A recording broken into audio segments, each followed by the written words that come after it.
Hey guys, welcome back to the channel. This is the story about Naruto. What if Naruto was descendant of God? Part 1, 13K special. Hope you'll enjoy this video. So before we start, please do support for more awesome content and also hit the subscribe button and share this video with your friends and also support the creator of this fanfic. I have created many playlists, check it out in the channel. So let's start the video.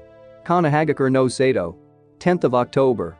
The autumn's night was filled with cries of pain and suffering, the smell of death strong in the air, and sounds of ruin ruled the night.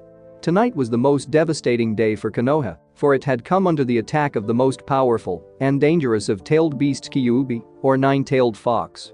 Unleashed upon the village from his confinement by a malicious person that sought to bring ruin to this village, Nine Tails had caused an unprecedented amount of damage to the village, leveling entire swaths of it by mere roaring. Nearly all of Konoha's shinobi rose up and answered the call of duty, striking at the beast with all their might and power, yet it all seemed to do nothing but irritate the beast even more. And the angrier he grew, more and more of loyal sons and daughters of Konoha fell to him, the tally already reaching past hundreds, and now several thousands of shinobi had served their lives to this beast of calamity. And all this time, the beast was under the control of the man that had unsealed him, the one who attacked Kushina Uzumaki just as she gave birth to her triplets and was trying to kill Minato Namikaze, the fourth Hokage and husband to Kushina. The two seemed evenly matched for some time, yet victory ultimately was claimed by Minato, who managed to sever the connection between Kyuubi and this man, who claimed to be Madara Uchiha himself. Once it was done, however, Fox regained his freedom at last, and it was set to not be imprisoned again by anyone. And with greater than before rage and power, it began to destroy Konoha, and in mere minutes it achieved more than he had done under the control of Madara. Shinobi were already losing hope and fighting out simple stubbornness to surrender when Minato had managed to intervene and teleport the beast away, saving his village and his people. But merely relocating Nine Tails was not enough, because now there was an even more dangerous task ahead of him: resealing that creature. For that very purpose he teleported to the site with his exhausted wife Kushina and their children, Natsu, Narumi, and Naruto. He already made his decision to have the Nine Tails split into two parts and sealed into his two eldest, Natsu and Narumi, believing that the two will be able to handle the beast's power. He didn't know if Kushina would be able to handle the resealing, since the childbirth was extremely difficult and had nearly cost her life, especially with Naruto. He needed to act, and act now, as Nine Tails was regaining his bearings. Kushina, I must seal the beast again. Please, lend me your strength, hold him at bay. Minato asked Kushina, with her crying out of pain, with golden chains shooting out from her back and restraining the beast. That's it, Kushina. Now just hold him. Minato, I can't, Kushina wheezed out before she fell down and lost consciousness, her chains dispelled the very next instant. Kyuubi roared and already began to storm towards Minato and Kushina, intent on killing them with their children. Minato already prepared to teleport his family out of here when he heard soft feet land near him, forcing him to look to his left, widening his eyes in surprise. There stood a tall, beautiful woman with long mane of dark red hair, dressed in red and black garments, with a long tachi sword strapped to her hip. She gazed with her crimson eyes at the beast before the shape of her iris changed into that of Sharingan, and then it was activated, immediately stopping the beast in its tracks and literally freezing him in his place. Minato breathed out the name of the woman. Tomo? Minato could hardly believe his eyes, with the woman not even sparing him a glance, far too concentrated on containing the beast. How did you? Does it matter, right now? You wanted to seal that beast back, then get to it, Minato. It takes all my effort just to maintain my jutsu on him, so hurry up. Tomo practically snarled at him as her right eye bled and she felt the pressure from maintaining her ability. Yes, thank you, Tomo. Minato thanked her and heavens for this opportunity as he quickly went ahead and performed the needed hand signs. Reaper Death Seal. Tomo had nearly turned her head to Minato when she heard him, but restrained herself. The very next moment, the air grew cold and heavy, as if death itself had appeared here, and both of them knew that it was true, with Minato witnessing Shinigami firsthand. Mortal, for what purpose did you call upon me in this realm? The Shinigami spoke to Minato in a chilling cold tone and voice. I summon you to have the Nine Tails divided in two, and his halves sealed into my eldest children, Natsu and Narumi. Minato spoke to it, with Shinigami seemingly unmoved by his plight. Please, I beg of you. The fate of my village and all of my people is at stake. I care not for them, mortal, but I will do what you ask." Shinigami spoke and went to work. With his ethereal blade, Reaper divided the frozen beast before grasping both of the souls with his hands. The moment it happened, Tomo had released her ability and dropped to the ground, panting and breathing heavily, her nostrils filled with blood that rushed out and whole body going numb from the stress, yet her will maintains her awake as she watched the two halves of Kyuubi being sealed in the children. Shinigami finished his work quickly and then turned to Minato, prepared to claim his prize. "I've done your bidding, now you will pay for summoning me." Shinigami spoke, as a matter of fact, and began to reach for Minato. However, the moment when Shinigami was supposed to grab Minato's soul, something completely unexpected happened. Shinigami, the god of death and one to claim all souls, couldn't grasp Minato, who didn't even know what was happening. It was only a second later that Shinigami spoke up, his harsh voice now filled with disdain and rage. "How dare you, mortal, to deny me my rightful prize? You think that tricking death personified will not go unpunished?" Shinigami roared at Minato, who flinched and took a step back out of fear. "You may have substituted your soul with someone else's in the past, but that doesn't mean I will let this slight stand. You wished for your eldest to have the beast's power, and now you will have your youngest pay for the crime against me."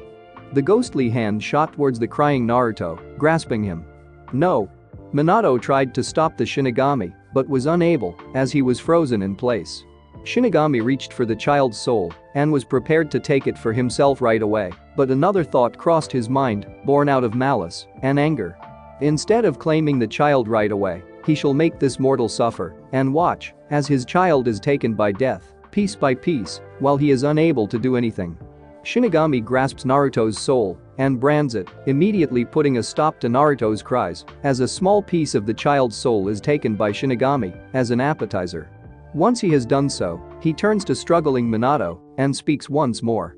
"For your gall and disrespect of this ritual, you and your wife shall watch as this child pays for your crime. Day by day, his soul and all of his being shall be consumed by me, and soon, before long, all that there will be left of your youngest is an empty husk, as his soul is sent to Yomi to be served on the platter before me and my brothers. That is your punishment, mortal." And with that said, Shinigami had dispelled himself out of this world. In that moment, Tomo saw how Minato dashed towards his children, checking first on his eldest and only then going to his silent youngest, grasping for him and shaking his hand away.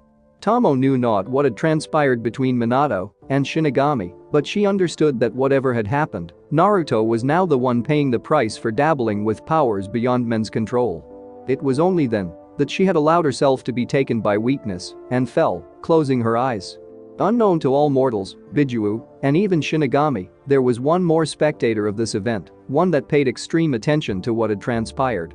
For millennia, he had watched mortals witness their cycle of endless destruction, carnage, and suffering, and brought about by shinobi and their wars, fueled by greed, ambitions, and hatred. He saw how his very own children and their descendants, the Uzumaki, were made part of that cycle and were consumed by trying to break out of it. His people, their homes, and land all was now ruined and dust, and those that remained were little more than shades of the past, fading away as the dawn rose and bringing about the death of his civilization. For millennia he watched, and now, witnessing how the last flicker of hope for his people is now destined to be snuffed out, he breaks his watch. He has had it with the universe taking away all that he cherished. He was going to retaliate against it, and to do this, he shall do what even beings like him would dare not to. He shall go to Yomi and seek out the one who commands these Shinigami. 6 days later. Konoha's hospital.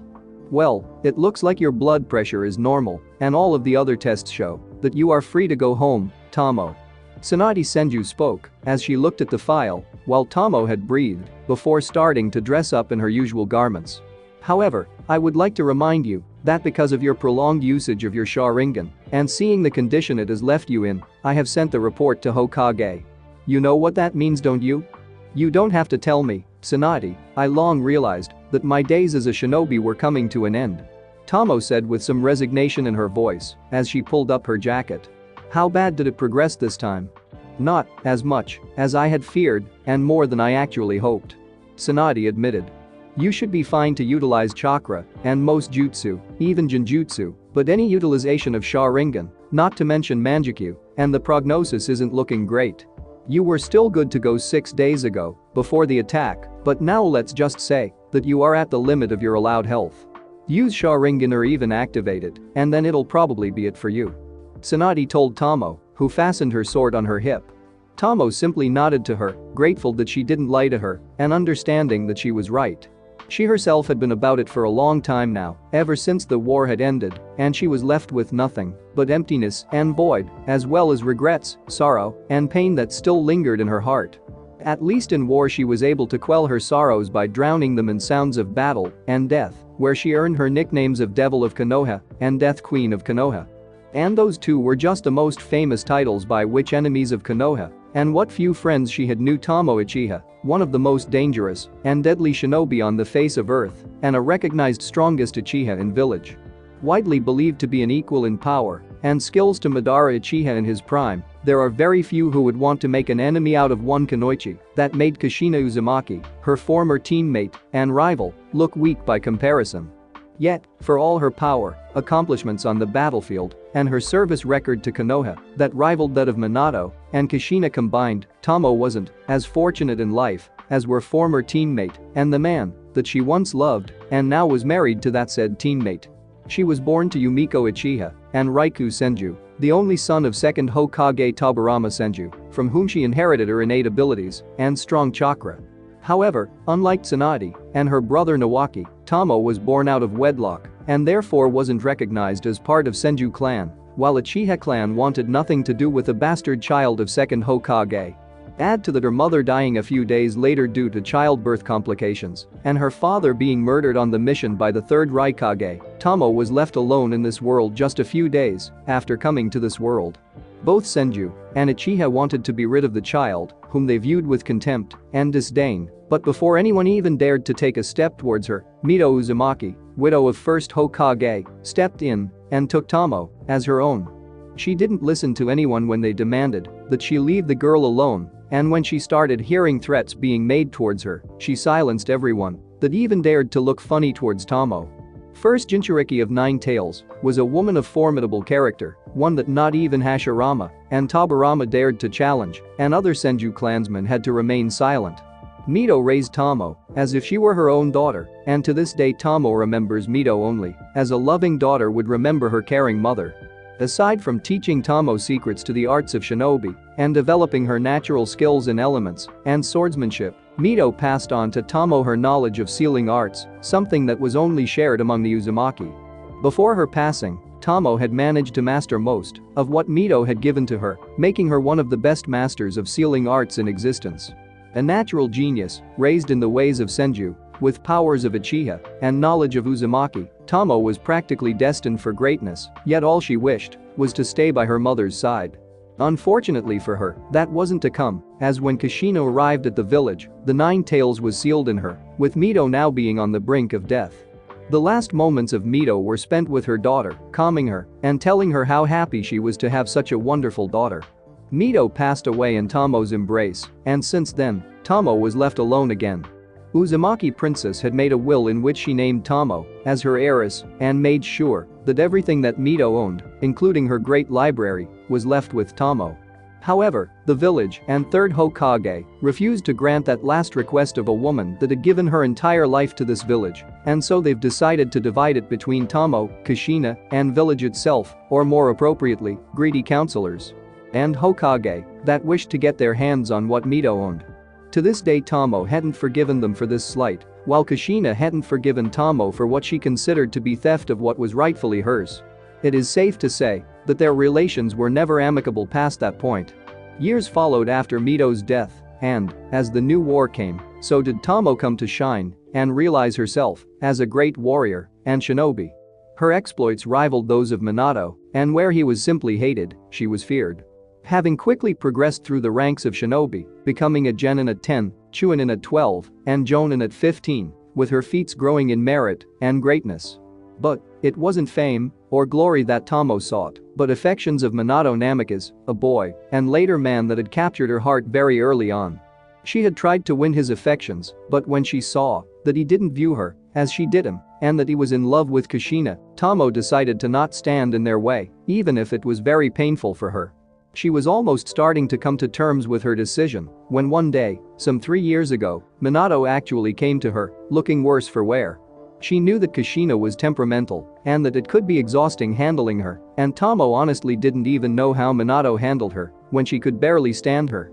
That day the two had a really big fight. Tomo didn't know all the details, but it was clear that it was serious enough to make Minato leave Kushina that night and seek her out. Young Uchiha didn't even know how it came to be, but that night she and Minato did something for which he was remorseful the next morning. While that was the best night Tomo had, her hopes and excitement were crushed when Minato had left her without as much as a good enough apology. She realized that to him, she was just a stress reliever, someone to help vent out frustrations, and it made Tomo feel sick, and she would come to wish that this was the only feeling she would have left after him. As it turned out, Minato left Tomo with something she didn't expect when a few weeks later she discovered that she was pregnant. Shocked and confused, unable to fully understand what she should do, Tomo went to Minato and told him about her pregnancy. It was clear that he wasn't ready for something like that, and he wasn't going to abandon Kushina now that he was once again with her. He had asked Tomo to abort the child and swear to him that she wouldn't tell who the father was.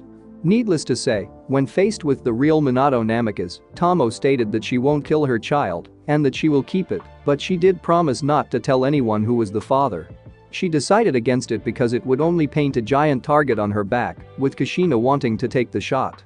When her pregnancy became obvious to everyone and Tomo was forced to step down from her duties, she simply stated that the father of her child died during one of the battles, a common thing to occur in war, and she was left alone. Tomo delivered her child, ironically, the very same day that Kushina had delivered hers, on October 10th, giving birth to a beautiful boy with dark red hair and his mother's eyes. She named her son Masamune, and those were the happiest days in Tomo's life, as she fully dedicated herself to her son and was even planning to leave Shinobi ranks to raise him. However, fate is a cruel mistress towards Tomo, and even now she decided to torment her. A few months after giving birth, Tomo had woken up, ready to feed her child, only to find her son in his crib, not breathing and growing colder with every second. Shock and crushing realization set in Tomo quickly enough, yet she refused to admit it as she tried desperately to have her son wake up, but nothing, not even Tsunade, was able to help her. In the end, Tomo was forced to admit that her son, her precious little child and dearest person in her life, was dead. Nobody knew for certain why and how it happened, but villagers and shinobi alike quickly began to blame Tomo for this, calling her child killer and such, with people like Kushina only adding fuel to that. For months Tomo was unable to find consolation and peace, grieving her son's death, blaming herself for it, and gradually succumbing to darkness and desire to end her suffering. Had it not been for Tsunade, who stayed in the village to take care of a poor woman, and Tomo's best friend Amagi, Tomo would have long ended her life. Instead, she decided to use that sorrow and grief and turn it into a flame that would burn her enemies alive, and with newly gained Manjikyu Sharingan, Tomo became fury personified. If before she was just feared as a dangerous enemy, then now she was feared as a vengeful spirit made flesh. She didn't hesitate, showed no remorse, and never held back in her battles, taking hundreds of lives, even killing Third Raikage and forcing Kumagakure to sue for peace. And in nearly all of her battles she made extensive use of her new Sharingan abilities, with the first one being called Takamagahara. This ability allowed Tomo to create a wide field in which her enemies would find themselves trapped and unable to do anything, not even take a breath. Everything within that field would be frozen, save for what Tomo wished to remain mobile, with not even Minato not able to escape such a trap. Third Hokage too fell into that trap before his head lost connection with the rest of his body. As for her second ability, it was something that was even more dangerous than her first ability, and she only used it a couple of times before. However, her usage of Manjikyu didn't come without price, only Tomo decided not to notice it as she was performing at her best. Only after Tsunade had to perform a forceful examination did it come to light that Tomo's body was starting to suffer from effects of constant usage of Manjikyu. Her Senju blood had prevented her from developing blindness and made her Sharingan as strong as it could be, but the sheer amount of times she used it was enough to leave a mark on Tomo. Her chakra pathways and body were suffering from extreme pressure upon them and deteriorated when she used her abilities. If she wasn't careful, Tomo would die from simply using her abilities, and so when the war ended, she ceased usage of her abilities. The only time afterwards she used her Sharingan was when she had trapped 9 tails in Takamagahara, and that one had landed her in hospital. Now Tomo wasn't even allowed to ever utilize her Sharingan, else she dies with near complete certainty. Finishing dressing up, Tomo fixed up her hair a little bit and walked out from the curtain and stepped closer to Tsunade. "So, this is it for me?" Tomo asked her, with Tsunade nodding to her. "Can't say I'll miss being a shinobi, if I'm being honest. Well, at least I'll have more time to spend on everything else. You could always ask to be put in the academy as a teacher. If anyone could teach those brats what it means to be a shinobi. Don't even think about it." Tsunade chuckled lightly when she heard that. "I had my fill of academy the first time I went there. I won't be spending the rest of my life teaching up and coming heroes of Konoha how to tie up their shoes. No, I think I really did have enough of shinobi life. Maybe it's time to see if there really is more to life than just service to the village that will throw you out like garbage the first time it gets the opportunity." "Since when did you become such a cynic?" Tsunade asked her. "Since I was born," Tomo answered. "Sorry if I don't preach the will of fire and speak about sacrificing oneself for the village. I like to practice what I preach, and following hollow ideals isn't one of those things. You know, that is one of the reasons why people try to avoid you, Tomo." Tsunade pointed out. "You would do well not to voice your ideas without caution, especially now. You have nothing to worry about, Tsunade. It's not like I'm the most socially approachable person, so you can relax." Tomo sighed as she moved towards the door. "Leaving for home, I hope?" Tomo clearly heard a small request in Tsunade's voice. "In a bit. I'll just make a stop before that," Tomo said, opening the door and stepping through it. "I hope it's not in Naruto's room." Tsunade caught Tomo looking her in the eye, already understanding that she was on point. "Tomo, it's not normal for you, or anyone else, to be visiting a baby of your rival, especially when he isn't well. You know, rumors have already spread about it, and people are starting to think that you might be connected to Naruto's condition. And since when did I care about people's opinion?" Tomo asked Tsunade as they continued to make their way. "For most of my life people have been belittling, accusing, and blaming me for something. One more thing won't make much of a difference for me. And, as for that kid, I don't really see him as Kushina's son. Tomo, he isn't Masamune," and Tsunade tried to speak up, but the moment she met Tomo's glare, she shut up. "Don't, Tsunade. Just don't," Tomo warned her before resuming walking. "It's not about what you thought, and I must have spoken wrong. I don't see Naruto as simply Kushina's son, I just see him as a poor child that has seemingly been abandoned by everyone, including his parents.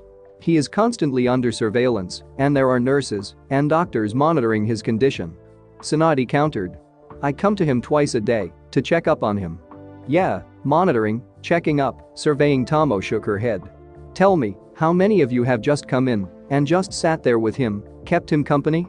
Maybe held his hand to make sure that he knows that he isn't alone?" The answer is simple, none.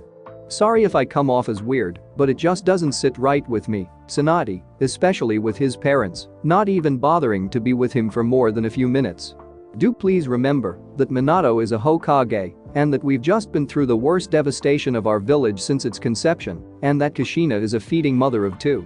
Tsunade reminded Tomo. 3. Tomo said. "Sorry? 3, not 2. Naruto too is her child." Tomo reminded Tsunade. "I remember it all, yet Minato finds time for seemingly everything, including his wife and children if Amagi is to be believed, while Kushina doesn't even want to look at Naruto. Tomo, you realize that the kid isn't long for this world, right?"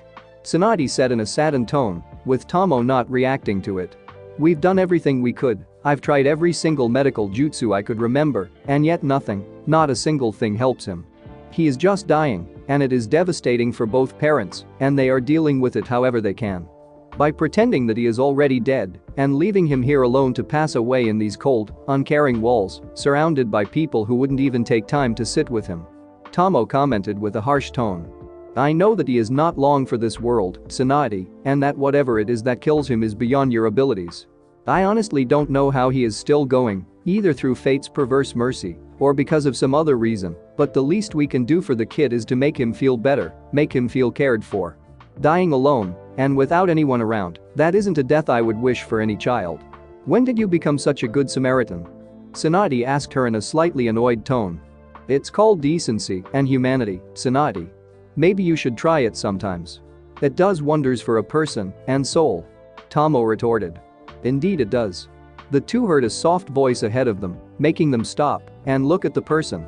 Before them stood a stunningly beautiful woman with chocolate brown long hair reaching to her hips, with purple eyes, dressed in a dark kimono with crane motif on it, which hugged her very impressive figure snugly, while also wearing a light long open red coat over kimono. She had a soft smile on her face as she looked at her friend, who nodded to her before bowing before Tsunade out of respect, with the woman in question simply nodding at her. This beauty was Amagi, Tomo's closest friend and head priestess of goddess Inari in the local shrine temple, as well as the only priestess serving there. Little is actually known about Amagi's past, save for the fact that she had served as priestess of Inari for most of her life and came to Konoha when she heard that the shrine there wasn't attended to and was practically forgotten. Amagi managed to somehow not only gain citizenship but also permission to repair and reopen the temple for the people, with none knowing how she managed that. Tomo too didn't know how she accomplished it, but what she did know about Amagi was that she is a sincere, peaceful, and respectful young woman that makes heads turn off nearly every man that sees her. Among Kunoichi and civilians, none can compete with Amagi in sheer beauty, for she has a face of a goddess and a figure-fitting one, with Jiraiya having been caught trying to catch a glimpse of her outside of her usual kimono more times than he was peeping in hot springs. Even Tsunade was slightly jealous of Amagi, who had everything that was needed to conquer anyone she could have set her sights upon. Fortunately for the populace, or unfortunately, depending on the opinion, Amagi had little to no interest in romance, as she was dedicated to her calling and didn't want to abandon it. Not that she wasn't against a little bit of flirting and compliments, she simply once told Tomo that during her younger days she was quite a kitsune, with a soft chuckle followed afterwards. The way Tomo understood it, Amagi has had her wild days and now decided to put it behind her. Despite the fact that Amagi had literally no interest in most things Shinobi and hidden villages, Amagi and Tomo quickly became friends, and without her, Tomo most likely wouldn't have recovered after losing her son. The two were a common sight in the village, with Tomo enjoying Amagi's company and their talks about all sorts of things, from arts to religion and mythology, interests to which Tomo possessed thanks to Mito teaching her more than just how to kill, steal, and be a shinobi. Uzumaki Princess raised Tomo to be a culturally attuned person, someone who wasn't just a blunt weapon without any grace, but a graceful, educated, and spiritually rich person, even if Tomo didn't show it. Amagi was quick to discover Tomo's softer and more humane side, which brought them together, as Amagi was someone people would describe as having a bleeding heart for everyone. While shinobi in their vast majority weren't very religious or spiritually rich and interested in philosophy, religion, mythology, and so forth, Amagi wasn't the most popular person among them, often even being called a fool because of her beliefs in things like gods, yakai, spirits, ghosts, and so forth. Amagi wasn't really upset because of it and doesn't mind people speaking like that. What she can't abide is when people are trying to force others' beliefs upon others, caring not for the feelings of the enforced ones. And, as for the common people, not counting counselors, Amagi is most definitely not just a very popular person, but a highly respected and even revered one, since she was head priestess of Inari, goddess of fertility, agriculture, trade, and many other things, which were central in peasants, traders, and other common folks' lives. She performed burying ceremonies, weddings, and so forth, so people loved her for both her role and for her persona. Overall, the population of Konoha was nice towards Amagi, in worse cases neutral towards her. Even the Uchiha clan, surprisingly for all, didn't dare to disrespect her, and since many of the Uchiha clansmen had their own small shops and businesses in their own district, they came to the shrine to pray for success and good trade. It was, however, surprising for Tomo to see her friend here, since she expected her to be very busy with burial ceremonies, prayers for the dead, and so forth, not to mention rebuilding her shrine if it was caught in the destruction. Amagi, I wasn't expecting to see you here. Are you alright? Tomo asked her. Were you and your shrine caught in the devastation? I'm quite well, all things considered. Thank you for asking, Tomo. I was fortunate that the shrine was some ways away from Ninetales' path of destruction, so the shrine suffered only superficial damage. I'll have it repaired in no time once people are finished with their own works. Amagi answered. And here I thought you've already gotten yourself a brigade of simpletons repairing that temple of yours. Why wait when you can just ask for it to be repaired? Surely some rich businessmen will be willing to accommodate their favorite fortune teller. Tsunade snidely stated, with Tomo giving her a cold glare, but Amagi didn't seem to be fazed in any way at the insult. The people have far more important things on their mind right now, and it is not my place or time to distract them with my small-time problems, Lady Tsunade. Amagi retorted. And like I said, the damage is mostly superficial, and nothing was damaged seriously, so I count myself very fortunate, unlike so many others that are now without home or worse, without someone dear to them. Then why don't you go and pray for those poor unfortunate souls, like you priestesses seem to always do all the time? Maybe you could also ask your deity to have them restored for life? I'm sure if you ask very nicely, that fox of yours will bring them back. Tsunade stated with blatant sarcasm in her voice. Tsunade Tomo was about to stop her, but Amagi didn't let Tomo finish. Tomo, it is quite alright. It is true that I pray for those that have died on that night, and even now, in my thoughts, I am praying for them to find their way to a better world. And it is unfortunate that they are gone, taken away prematurely, and in such a horrid way. Amagi stated to Tsunade. And if I could, I would ask for Goddess Inari to bring them back, but I can't, and I know that Inari doesn't hold that kind of power, and that Izanami governs over the souls of dead in Yomi, where they are headed, but I know that she too wouldn't grant me such a wish. Then what good are those gods if they can't do jack about anything? Tsunade asked Amagi. Gods do not exist just to grant people their wishes, Lady Tsunade. Gods exist for a reason, that is their existence and purpose, just as we all do. I may be mistaken, but gods exist to govern a plane that is beyond us now and to preserve the realm we reside in now. We may not see them or even feel them, but that doesn't mean that they do not exist. Amagi started with a soft tone, yet confident in her voice. And would it be such a shock for the people to discover if they really do exist? We do have talking animals of the size that any normal person would consider abnormal and monstrous. Those are summons, and they are different from those yokai and spirits that you always spout about in your delirious. Tsunade was starting to get really riled up, but then she felt Tomo put her hand on Tsunade's shoulder, forcing the blonde to face her glaring relative. Tsunade, thank you for walking me, but I'll be able to find my way out. And you can tell Shizune not to expect me for dinner. I'll be staying with Amagi for a while, helping her clean up her shrine. Tomo made it clear that it wasn't up for discussion. Alright, just make sure that you and your friend do not disturb anyone. Tsunade said as she headed to perform her main duties, leaving Tomo to sigh and look at her friend. I'm sorry for her behavior. She still can't get over what had happened to Nawaki, and there are times when she feels like taking it out on someone. Tomo sighed again. While I do sympathize with her losses, I'm afraid that I don't quite understand her animosity towards me. I do not recall ever angering her, or that something connected to religion had played a part in the death of her little brother. Amagi noted. It's not about religion or what you believe in, but more about what it reminds her. Tomo told Amagi, who looked at her with a question in her eyes. Nawaki, much like me, was closer to Mito than to Tsunade, and thanks to that, he gained an appreciation for all things supernatural, like with yokai and gods. Tsunade never liked that seeming obsession of his, and so now every time she hears about it, she gets reminded of Nawaki, and I see. Amagi understood what her friend meant. Let's change the subject, shall we? I see you are finally getting released. I wish I could welcome you for a quiet night together, but I'm afraid that it'll be quite hard for us to relax at the temple, at least for the time being. Why? Did something happen during the attack? Tomo asked Amagi. No, more like an aftermath of the attack. While many people have died, many more were left homeless and without much possessions on them. While the repair works have already started, it's the Shinobi district, clan estates, and strategically valuable areas that get priority to be repaired. Amagi stated to Tomo. And, as I'm sure you've seen yourself, over half of the civilian portion of the village was destroyed, and people that lived there now have nowhere to go.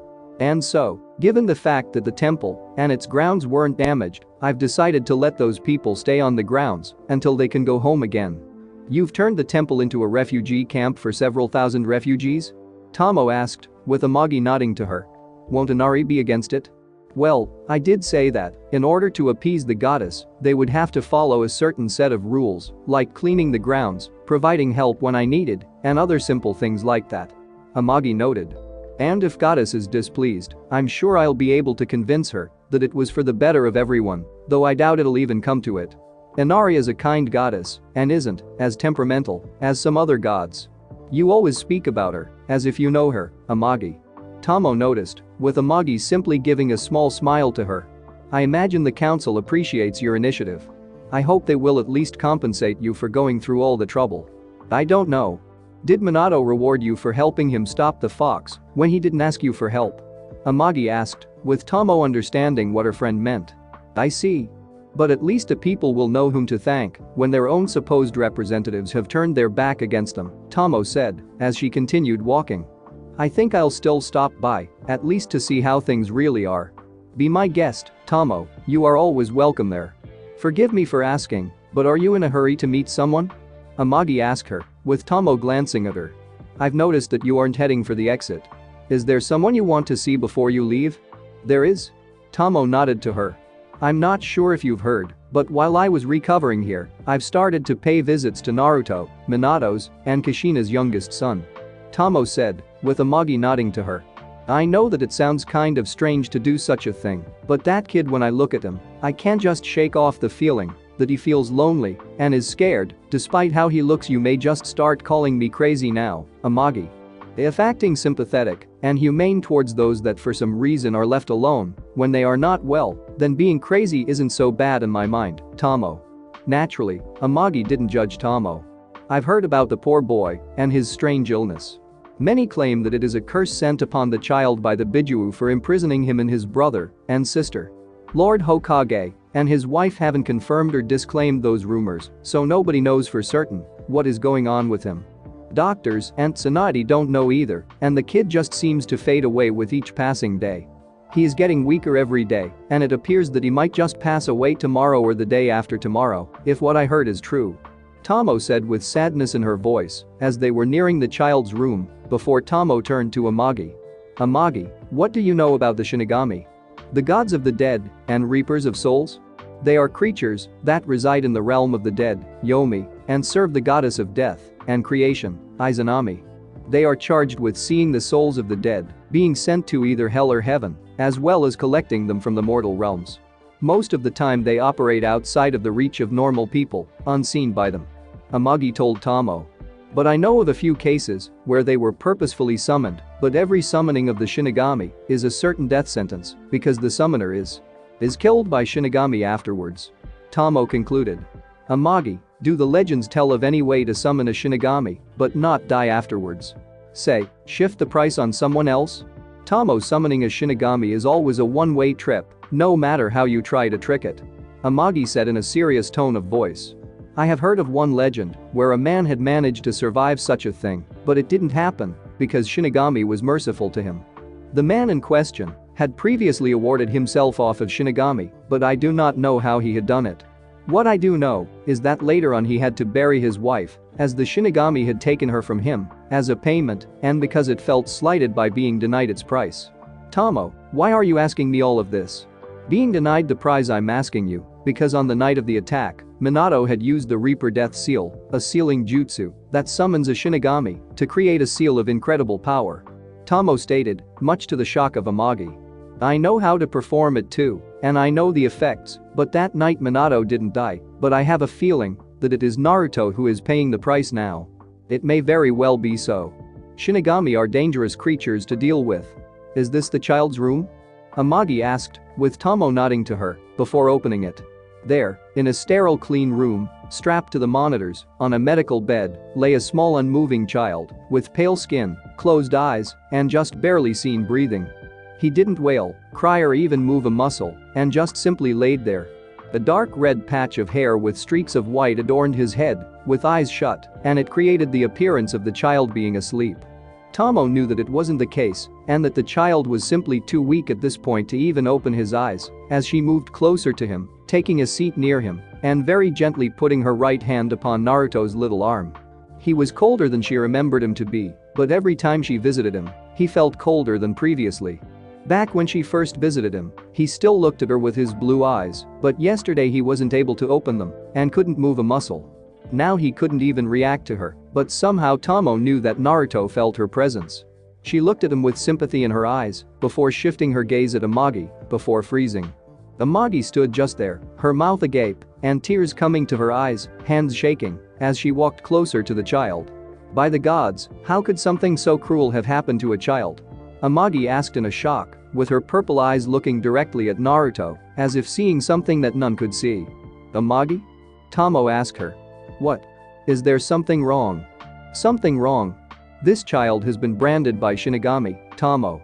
Amagi almost shouted, shocking Tomo. This isn't just wrong, it is.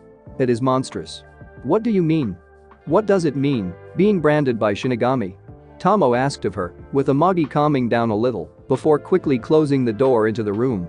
Afterwards, she stepped closer to Naruto, lightly putting her hand upon Naruto's stomach before she began to chant. Tomo had heard her friend chant prayers and such before, but this one was different, and she could sense that something was going on that she couldn't perceive just yet. After a few seconds of chanting, Tomo saw how Amagi's hand glowed with unnatural golden light as she touched the child. The moment she touched Naruto, a dark unnatural cloud appeared all around him, with a kanji on his stomach being revealed to both women. Tomo looked at the kanji and nearly shuddered when she saw the shifting lines of that ethereal thing. This is the brand of Shinigami, one of the most horrific curses one can find in all of existence. Amagi told Tomo. Those that have been branded do not find their souls being sent to hell or heaven, but suffer a far worse fate. They become food for Shinigami, souls torn apart and devoured by the death gods. And Naruto's soul is nearly gone already to Yomi, to be served on the platter to the one who branded him. How did you know that it was there, and what was it all about chanting, and that glowing hand? It wasn't a jutsu, but it was something different. Tomo noted. I am no shinobi, Tomo, but those that think that world is inhabited by just those creatures that they know of are wrong in their assessment, and that is all I shall say on the matter at the moment. Amagi told Tomo. This child pays for his father's actions. Is there any way to have this brand removed or blocked from action? I know every seal created by the Uzumaki. There might just be Tomo who was hopeful that with this information, she would at least be able to help the child. I am sorry, Tomo, but once branded, there is no escape. The brand can't be destroyed, removed or passed on to someone else. Only someone of the highest planes of existence can remove something like this, and in this case, it would have to be the one who commands the Shinigami, Izanami. Amagi said with sadness in her voice, before looking at the child. I'm afraid that there is nothing that we can do, no matter what we try, and there isn't much time left for him. How long? Several hours, at most, I believe. Amagi said to Tomo.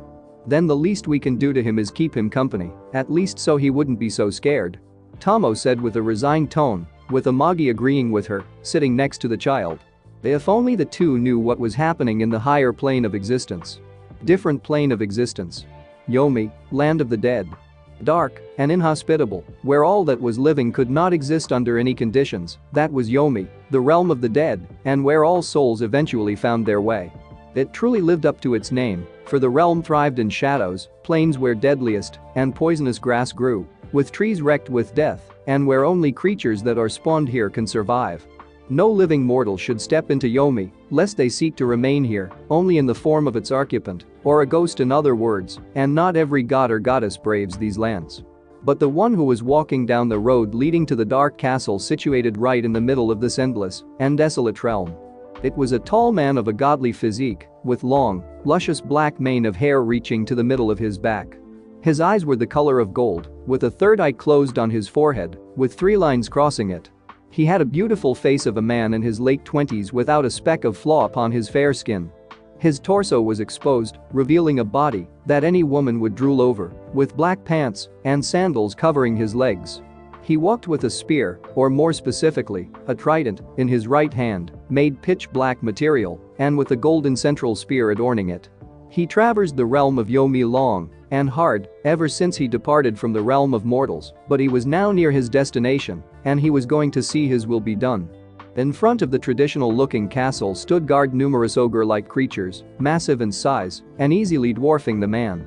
Those were Oni, Yakai, created from evil, malice, and dark energies, and who resided here in Yomi, serving as punishers of the evildoers and those that deserved its fate here. They also were frequent terrorists of the mortal realms when they could escape from here, and more often than not, when people spoke of Oni being real, they really were.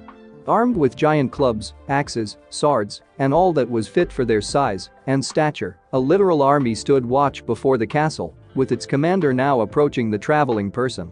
He was a red Oni with a white mane, dressed in armor of the samurai, and with a giant adachi for a weapon. He looked down at the traveler and bellowed down on him. "What's this? A lost traveler? You are very far from home, pilgrim, and you should not have wandered here on your own." Oni spoke with laughter, while the man did not bat an eye. "But it is good that you've arrived. My boys and I have been getting bored, and the mistress won't give us any drinks, so now we'll have you entertain us. If you provide us with enough fun, we might actually let you live." Other Oni laughed when the commander spoke, but then all of them went silent when the man spoke.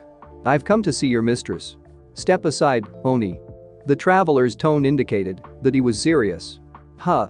Or what? You think you can just come here and demand a meeting with our mistress without any care in the world? You think you threaten us in our realm? Let's see how you taste." The Oni commander already raised his sword and prepared to swing it, only to find his head cut off before anyone could even bat an eye, and when the severed lump of flesh hit the ground, the field was sounded with cries and shouts of pain. 2,000 Oni guarded the entrance into the castle, and it took 2/10 of a second of the stranger to cut through these beastly monstrosities. One such creature could be dangerous to deal with even for dozens of shinobi to deal with, and there were instances in history where Oni destroyed or literally ate entire clans of shinobi. But for this person, they were merely dust that tried to stop that tsunami. With his sheer will, he opened the great gates of the castle and stepped through them into the inner yard of the keep. It was there that he was greeted by the second line of defenders of this castle, an army of Shinigami, assembled and ready to destroy this invader. The stranger didn't stop and continued to move forward, despite the fact that not even most gods would want to face such a dangerous force head-on. The leading Shinigami stepped before the stranger and spoke in a grave-inducing voice. "You trespass upon the domain of death, living one. There is nothing for you to gain here, only death which you brought upon yourself today." Shinigami stated to him. "Whatever you wish to gain, whatever you sought to accomplish, know that all of it shall end in your infinite suffering for trespassing upon the lands of our mistress. I seek an audience with your mistress, Deathbringer. If you or anyone else wishes to stand in my way, then I shall not hold back." Stranger stated to them. "My patience is running thin, as is the time of your existence. Step aside, or become naught but memory." That riled up the Shinigami, and they had already prepared to launch themselves at the intruder when the invisible hand of their mistress stopped them. "The mistress, she will see you, the living one." At those words, the horde of Shinigami stepped aside and allowed the stranger his passage. The stranger continued his walk into the castle, doors opening before him, releasing a chilling wind, which didn't bother the man as he walked forward. It took him a minute to reach the great hall of the castle, where upon the throne sat the person he sought to converse with. Upon the throne, made what looked obsidian, sat an absolutely ebony white woman, dressed in black figure-fitting robes with short sleeves and cape. Her hair is long and made into a bun and 6 offshoots. Sclera of her eyes was black, while iris bloody red, with them eyeing the intruder. Dark red veins ran across her whole form, seemingly pulsating with power. A small smile was upon her as she looked at the intruder with no hidden amount of interest. She was the first one to speak. "Many eons have passed since you've last stepped into my realm." She spoke in a calm, welcoming tone. "Forgive my minions, they seem to have forgotten their manners before their betters. Especially one that is my blood and descent," she said with a smile, feeling the rippling sense of fear coming from the inhabitants of Yomi at her statement. "I came here caring not for their manners and etiquette. I have come here seeking your aid and your favor, Izanami." The stranger spoke to her, bowing his head. "My favorite?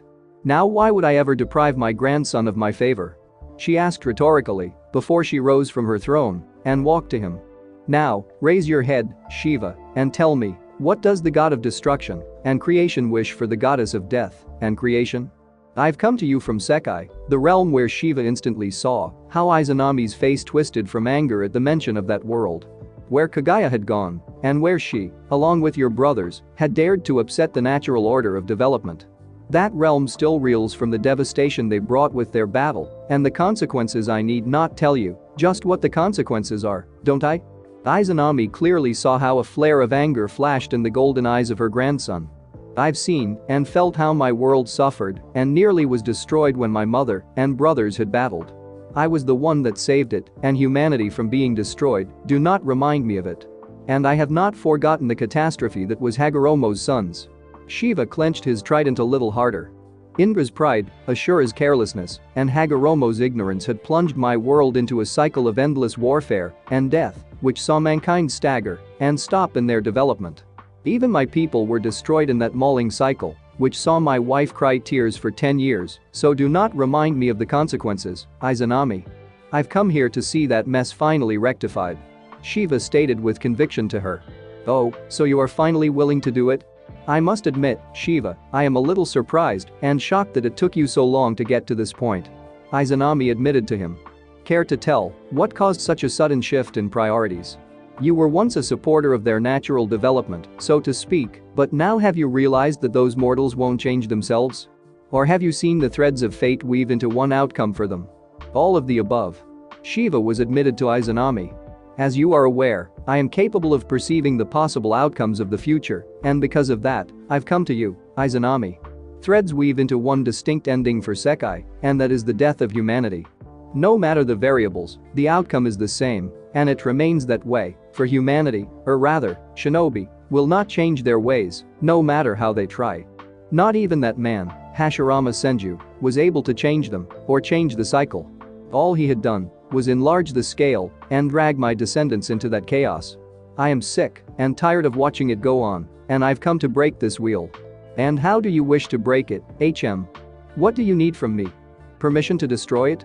Go ahead and do it. Worlds are born and destroyed throughout the cosmos all the time, and other gods will probably not even notice if that world gets destroyed. Izanami said without a care in the world. No, you are not here to see it destroyed. You are here for something far more interesting, aren't you? Some time ago, in Sekai, there was an incident involving one of my brother's spawns, Kurama. You should have noticed a sudden torrent of souls coming in. Shiva spoke up. Yes, that has occurred, and along with that, one of my Shinigami had been summoned in that realm by a mortal, yet failed to deliver me the soul of the summoner. Izanami noted, before giving him a knowing smile. I'm aware that you were also observing that place, and that you've come here to seek to take what that Shinigami gained. I was not aware you were also paying attention to that. Shiva said. I didn't, but the guest who arrived before you did inform me about it all. Izanami told him. Isn't that right, my dear Parvati? Shiva widened his eyes when he heard it, and then he heard soft footsteps behind him, making him turn around. Before him stood the most beautiful woman in all of Cosmos, one that had become his eternal companion and love of his life. Mother to his children, and female beginning to all of Uzumaki to his male beginning to Uzumaki, the embodiment of loyalty and love to one's family, along with warrior's spirit and mercilessness to all of evil. She stood just a little shorter than him, with purple like Sakura long hair, with a flower on the left side of her, purple eyes gazing into his. She wears a blue blouse with golden embroidery and short sleeves, complemented by the same colored shirt that reaches to the floor. She flashed him a loving smile before grasping Shiva's cheek and speaking up to her husband. You've left with such haste and without saying a word that I was worried you would destroy half of Yomi upon your arrival. I was fortunate that our son had lent me his peacock and I was able to arrive here faster so as to hasten what you wished to accomplish. Parvati told Shiva, who stood motionless and was surprised. You were aware of my goals, Parvati? Shiva asked of her, with her nodding to him.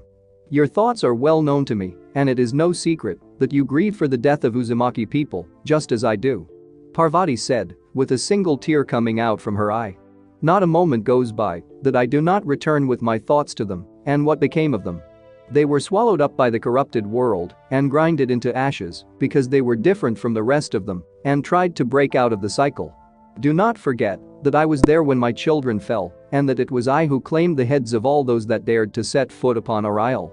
Shiva and Izanami clearly saw how Parvati's eyes blazed with crimson red for a moment before returning to their previous color. And also their souls from me and my hounds, but I do not mind that. Knowing what fate awaited those arrogant shinobi that had dared to set foot upon the Yuzu was enough of a satisfaction for me to not demand recompense for being denied what was mine. Izanami chuckled darkly as she moved slowly throughout the hall. Now, let us get down to business, as the mortals like to say. What is it that you do, really? The soul of the child that was marked, Naruto Namikaze Uzumaki. It is being absorbed by your Shinigami. Shiva spoke up, with Izanami stopping, with her face displaying displeasure after hearing of it. I am prepared to grant you any recompense that would accommodate your wish.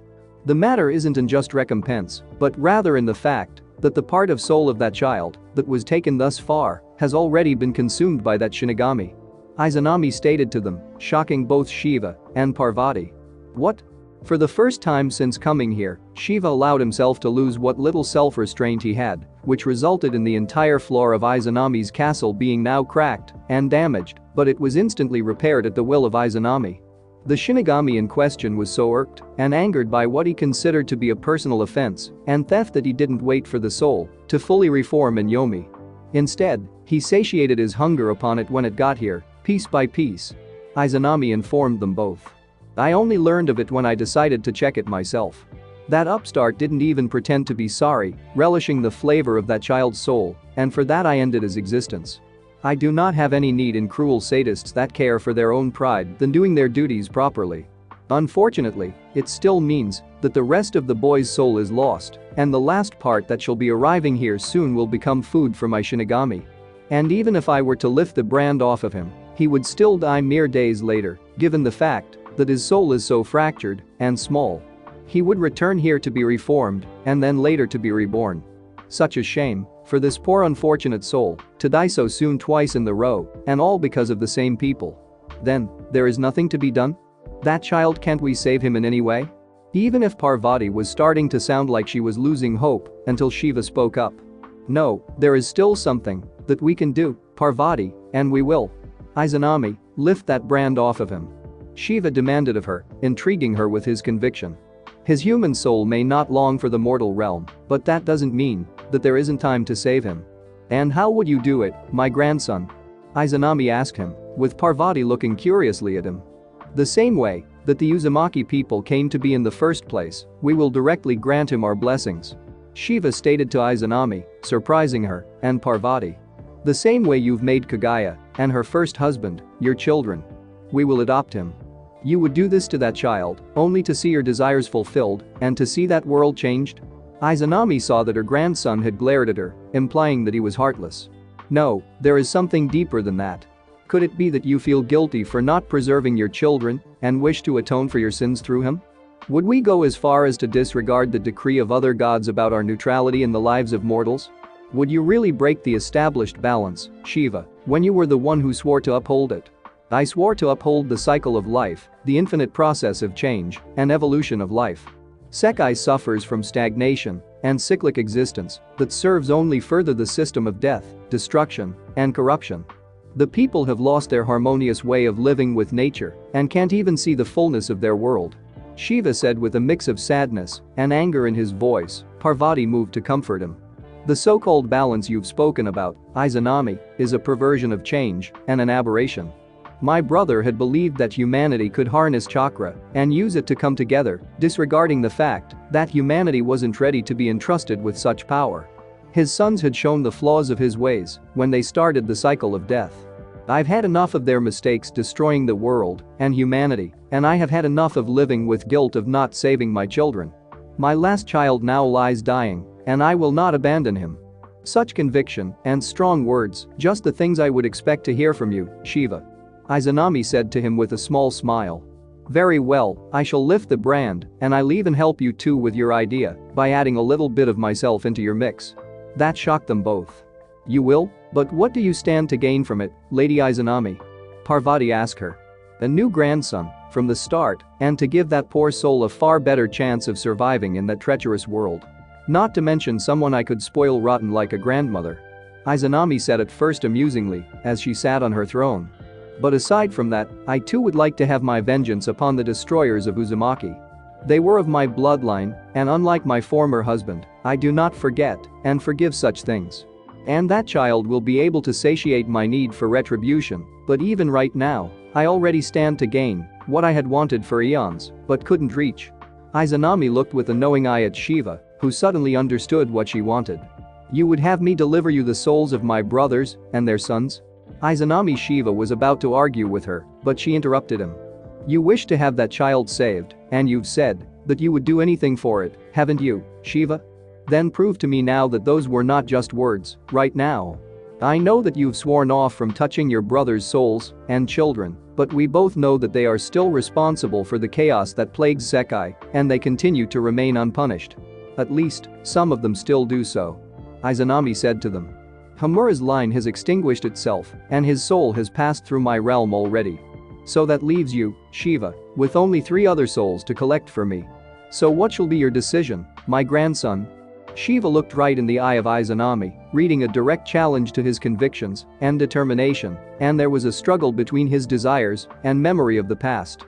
He had loved and respected his brothers, and when they were still young, he could never see himself do harm to them, but the times had changed, and he was forced to change with them. And then came Indra and Ashura.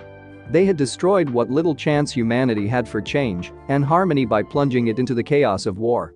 Back then, only his love for Hagoromo had stopped him from decimating them both, and then later he had to serve, not just his own realm, but many others. Now he was asked to prove that his decision was finally seen, as the wrongs made right were strong in his mind. After millennia of indecisiveness and cowardice, Shiva was ready to do what needed to be done. Detaching himself from Parvati, he moved to the center of the room and connected through the cosmos with Sekai and its living beings. Even from Yomi, creator and destroyer god could sense and see the chakras of Hagoromo and his sons, as well as connect them directly. His search for them was short, as he found the reincarnations of Indra and Ashura, as well as the soul of his brother, seemingly scattered throughout all of chakra that he had given to the mortals. Such a seemingly impossible task for most beings, such as locating souls that were literally entwined with chakra, was a small feat for Shiva, just as it was locking onto them and bringing them to Yomi directly. With his will and mind, Shiva detached the souls from the young children, not hurting them or their own souls in any way, but freeing them from the fate of the 1,000 predecessors that came before.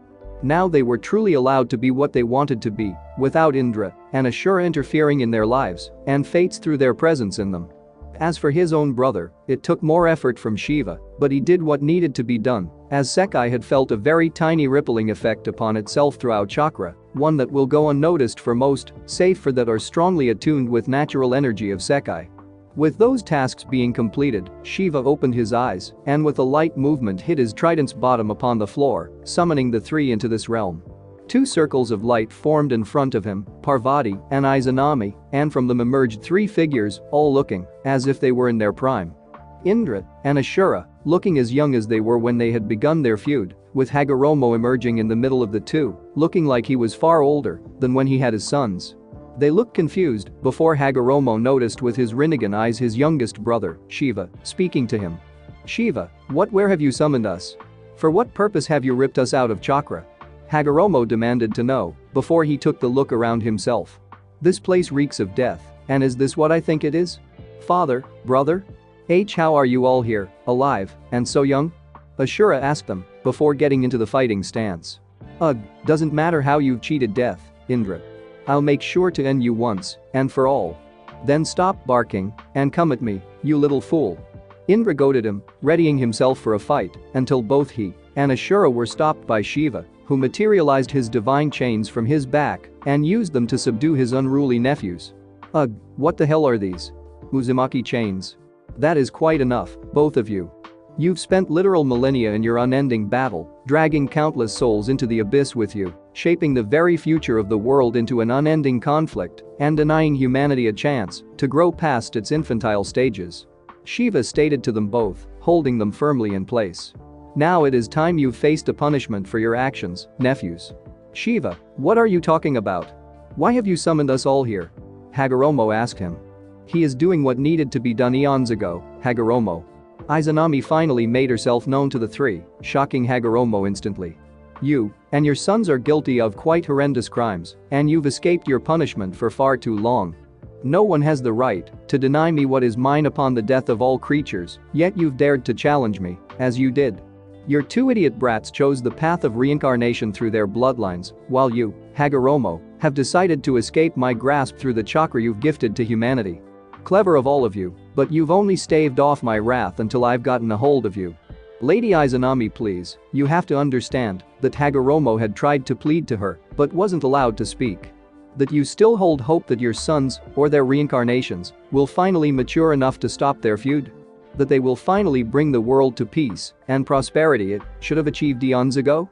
That your ninja will finally prosper, as it should have been originally, a path to harmony and communication. Izanami asked in a mocking manner. For the one who claimed the title of sage, your ignorance knows no bounds, Hagoromo.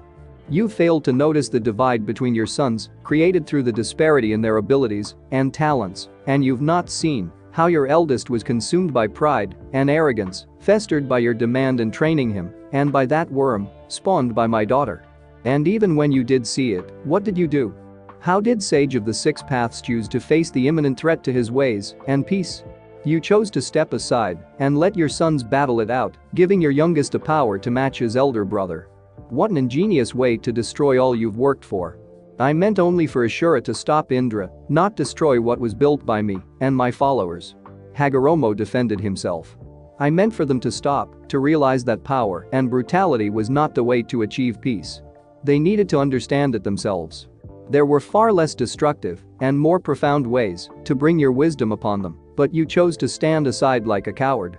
Parvati said to Hagoromo before taking a look at Ashura and Indra. Your indecisiveness has cost the world hundreds of thousands of lives and put it into a loop that it needs to escape from. And without us, there is nothing that can break that cycle, Parvati. Without us there is nothing that can now stand in the way of Kaguya returning, and even now, there are forces on the move, determined to see her reborn. Without Indra and Ashura, without their reincarnations, there is nothing to stop her from coming back. Hagoromo shouted at them. That is where you are wrong, brother. Shiva told him. Mother's seal may be weakened now, allowing her the window of escape, and it is true that the reincarnations of your sons can have the potential to stop her.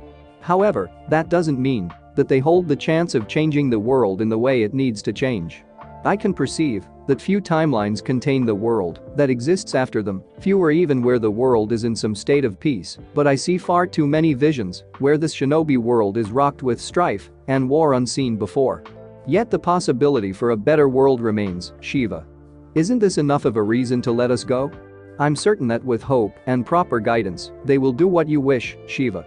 Hagoromo tried to convince his brother, but found him unconvinced. I've held my hand for eons, Hagoromo, relying on this hope and belief in a better future, and despite how countless times I saw your sons' reincarnations wreak havoc upon the world in their wars, I still held my hand. Shiva admitted to him. But, after I saw the only vestige of harmony, peace, prosperity, and alternative of Sekai, my people, and children, the Uzumaki, being destroyed by the system that they had created, I realized that they will not change the world, and even if they do, it will be at the expense of millions, possibly billions of lives being grinded to dust in their war grinder. I am sick and tired of waiting, so I'll do what they should have done. And, as for our mother, Hagoromo, you can rest easy knowing that she and her lackeys will be greeted by someone very capable of stopping them. My son will be there, and he will do what needs to be done, whatever it may require. Now, Izanami, do what you must. With pleasure. Izanami said, as her eyes glowed for a second. Shiva released his nephews, letting them fall to the floor, and the moment they did, a black chain opened up underneath them, with tendrils shooting out of there and grabbing the three by their limbs. Indra and Ashura struggled and tried to release themselves, but were unable to escape the manifestation of Izanami's power, where she was at her strongest. Not Kaguya or even Izanagi would be able to break free from the hold of those things. Hagoromo didn't struggle, simply bowing his head in shame and accepting his fate, daring not to face his brother and grandmother. Shiva turned his head to Izanami and simply nodded to her, letting her know that he had had enough of this charade. Without any words, the three were pulled down into the abyss before the hole was closed up, leaving no trace of them in Yomi and other worlds.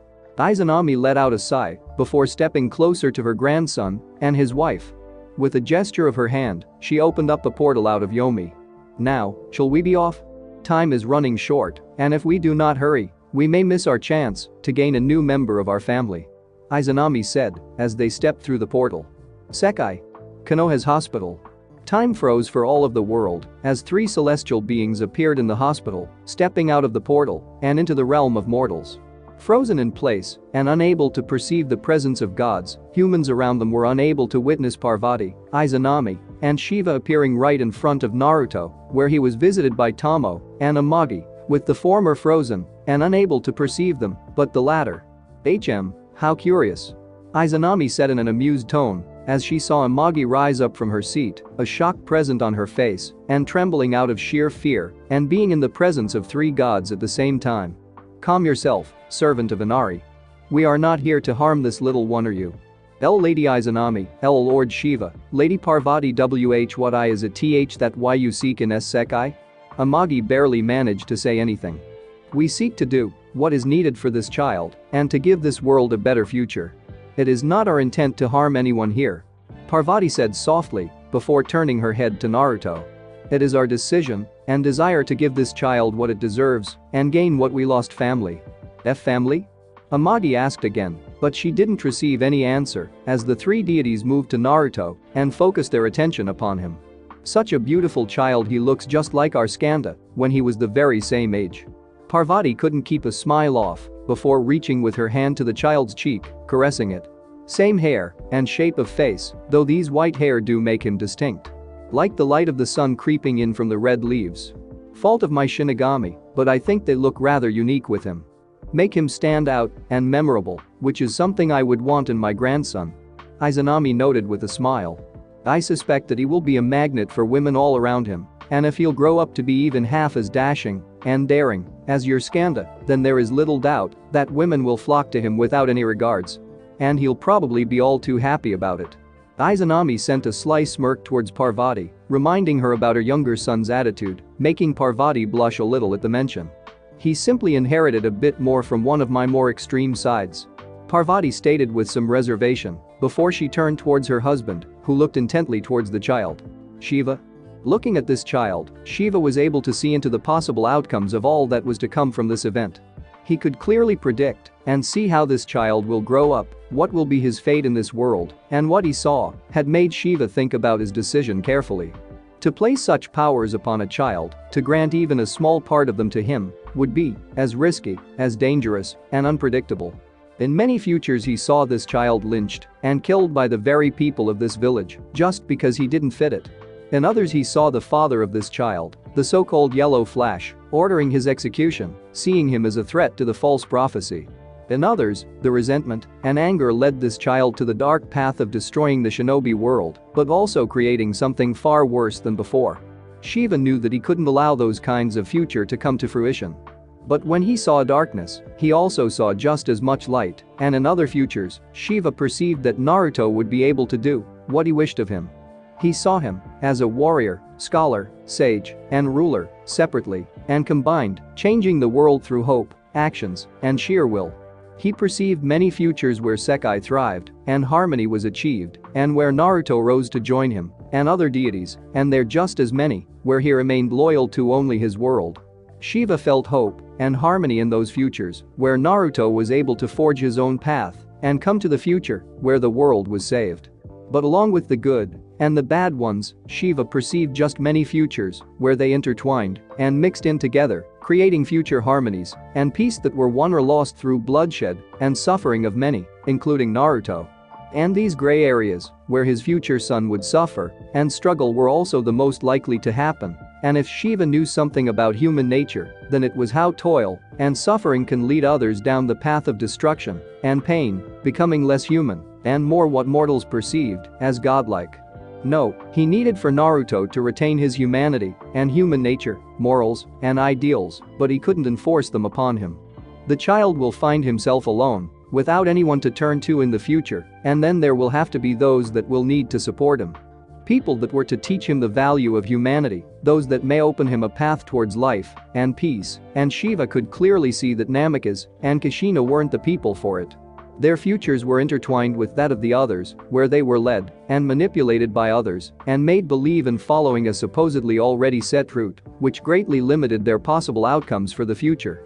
No, Naruto will need someone who will teach him the value of free choice and living by your own code. He will need a mentor and a parent in one face, perhaps even several at once.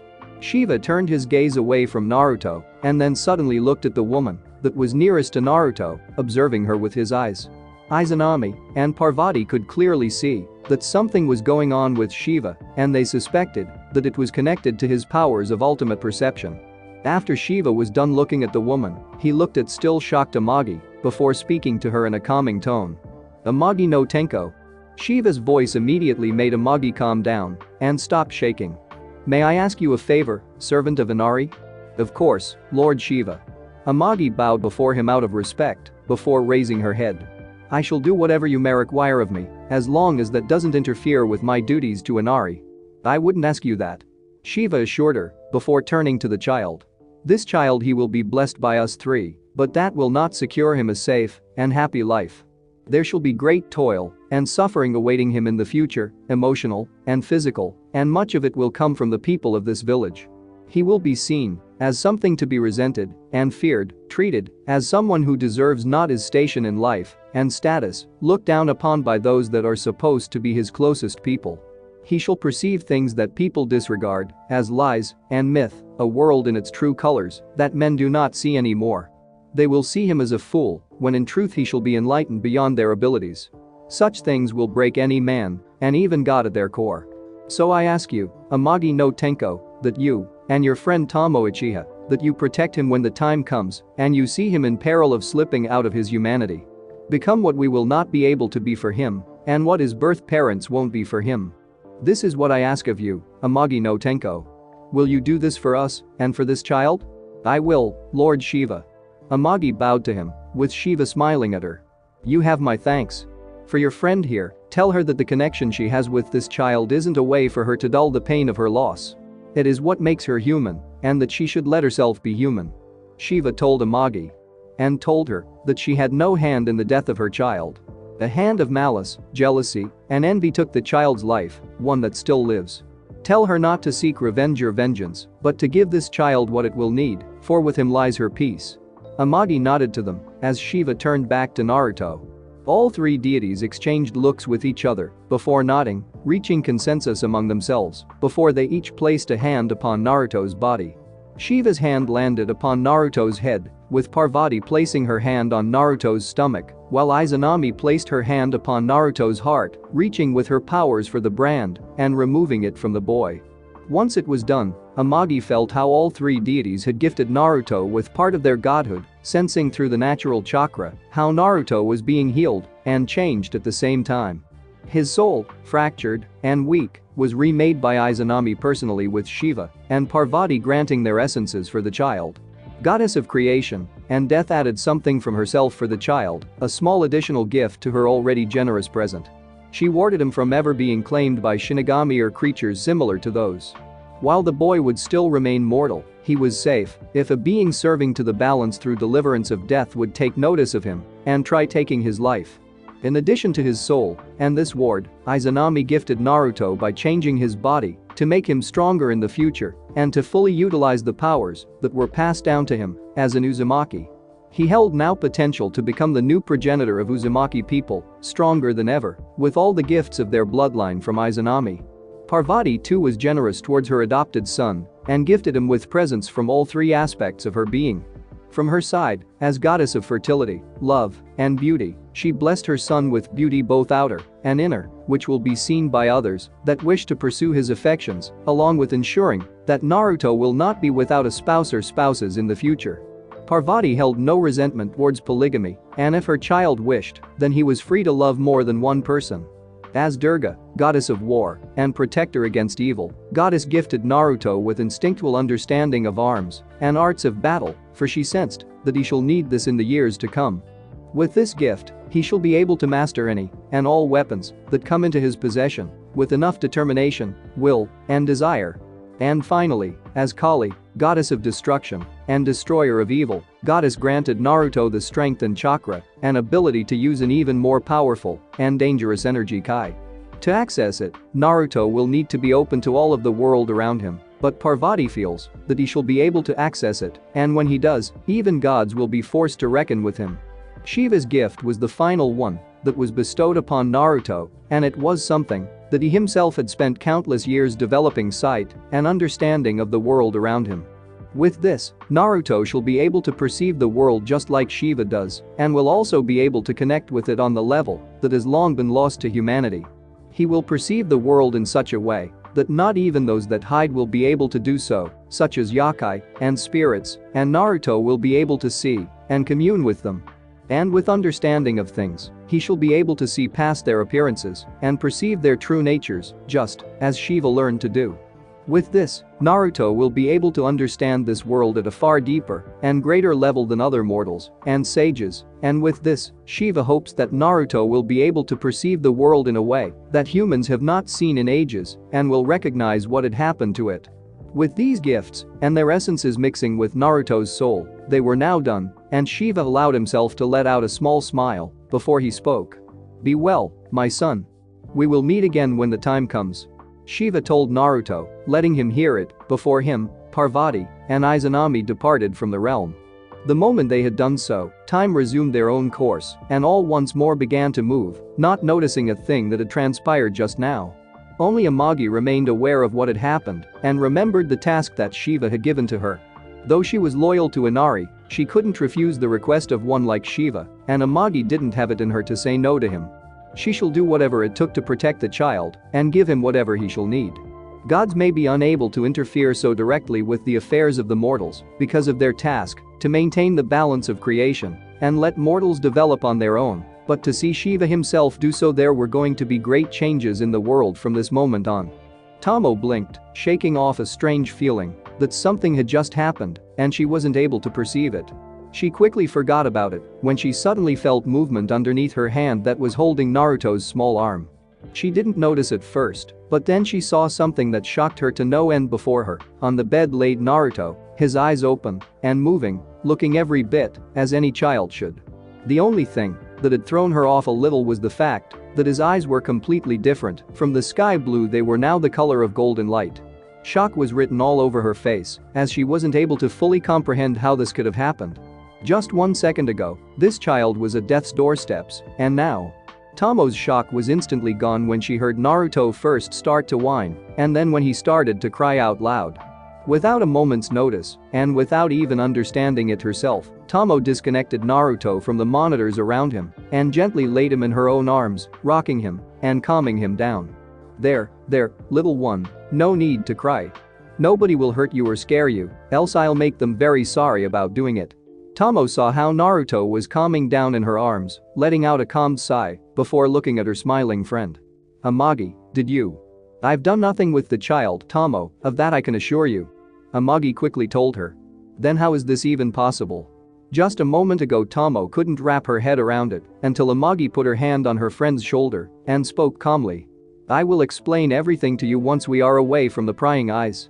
Right now, I believe it would be best if we've informed Hokage of the fact that he has left his youngest in the hospital when he is in perfectly good health," Amagi stated to her friend, with Tomo nodding to her. "You just sit here and I'll make sure that the message is delivered." And with that, Amagi left the room, leaving Tomo with Naruto in the room. It didn't take the priestess all that long to have the message about his son delivered to Hokage and his wife, for Amagi returned already in tow with Kushina, Minato, and Tsunade, all three of whom were left stunned and speechless at what they saw. Before them stood Tomo, gently rocking a completely healthy and healed Naruto, a small smile dancing on her lips as she hummed a soft tune for him. This was definitely not what they wished to see, and Kushina was the first one to speak up as her temper flared up akin to a volcano. "You wretched wench, give me my son back!" Kushina instantly screamed, scaring Naruto, but Tomo did comply and handed Naruto over to Kushina, and the moment she grabbed a hold of him, the child began to cry even more than before. "Naruto, my little maelstrom. Your mommy is here, and this horrid child killer won't ever touch you ever again." Tomo felt a pang of pain in her heart at those words, reminding her of the death of her son. "This is impossible. The kid was dying. I need to run tests and see if he is fine." Tsunade, stunned and shocked, immediately went to Naruto, while Tomo decided to leave the room. "Tomo." she suddenly heard Minato call her. I wanted to say thank you for stopping Kyuubi. I simply did my duty, Lord Hokage. I believe with this, I've earned my right for retirement? Tomo asked, but her tone indicated that it wasn't a question at heart. Yes, I've already signed all the needed papers. You are now officially discharged from Shinobi forces, Tomo. Minato told her. And, I also want you to know that. Good, thank you for that. Come, Amagi, let's not ruin this precious moment for these people. Amagi nodded to her and left with her friend. Tomo, about what Kushina told you. Do I look like I care about what that red-haired banshee spouts from her big mouth? She could have at least had the decency, or common sense for that matter, not to shout with Naruto there, and did you see just how roughly she grabbed him and rocked him? Tomo said with clear anger in her voice. I swear, she didn't grow up even a single bit since she was a kid, and now she is the one with 3 kids of her own. Maybe, or maybe she has 2 instead of 3. Amagi suggested with an innocent look to Tomo, who didn't appreciate the implication. Don't give me such a cold look. I saw just how sweet you two looked with each other, and he clearly prefers you to her. I simply knew how to calm children properly, unlike that red-haired ogress. Tomo told Amagi, before letting out a sigh. Like I would ever dare to hurt a child. You never did, and there is no blame of yours in the death of Masamune. Amagi told Tomo with full seriousness. Someone who was jealous and angry at you had decided to take him from you. And that wretch still walks the earth. How would you know of it, Amagi? Maybe, because God had told me? Amagi said with a small smile to her friend, with Tomo simply letting out a tired sigh, not able to make heads or tails of what her friend meant. All she knew right now was that she was glad that Naruto was healed up and that he was going to be returning home. She could only hope that they would later meet under far better circumstances.